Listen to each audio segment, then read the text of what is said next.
I don't know. I think it's my speciality to score goals.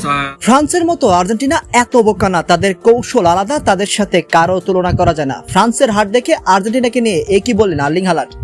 দর্শক, পুরো টুর্নামেন্টে যে দাপটের সঙ্গে খেলে সেমিফাইনালে উঠে এসেছিল ফ্রান্স, ফাইনালে ওঠার লড়াইয়ে তাদেরকে তেমনটা দেখা গেল না। পুরো টুর্নামেন্টের তুলনায় পুরোপুরি নিষ্প্রভ। কিলিয়ান এমবাপ্পেকে ঠিক তার মতো দেখা গেল না। উল্টো সেমিফাইনালে দাপট দেখালো স্পেন। শুরু থেকে ছন্দে ছিল তারা, আর সেই ছন্দ শেষ পর্যন্ত ভাঙতে পারেনি ফ্রান্স।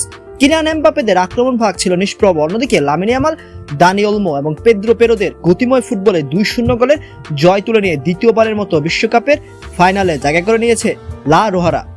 এদিকে সংবাদ মাধ্যমে এসে আর্জেন্টিনা ও লিওনেল মেসিকে নিয়ে নিজের মতামত প্রকাশ করেছেন নরওয়ের তারকা স্ট্রাইকার আর্লিং হালান্ড। হালান্ড বলেন, ফ্রান্স নিঃসন্দেহে দারুণ একটি দল, কিন্তু আর্জেন্টিনা সম্পূর্ণ ভিন্ন ধরনের দল। তাদের খেলার ধরন, পরিকল্পনা এবং মানসিকতা অন্যরকম। বড় ম্যাচে তারা কখন কি করবে সেটা আগে থেকে বোঝা খুব কঠিন। মেসিকে নিয়ে তিনি বলেন, লিওনেল মেসি শুধু একজন খেলোয়াড় নন, তিনি পুরো দলের মস্তিষ্ক। মাঠে তার সিদ্ধান্ত, তার পাস, তার নেতৃত্ব সবকিছুই আলাদা। একজন কোচের পরিকল্পনাকে আরো কার্যকর করে তোলে মেসির উপস্থিতি।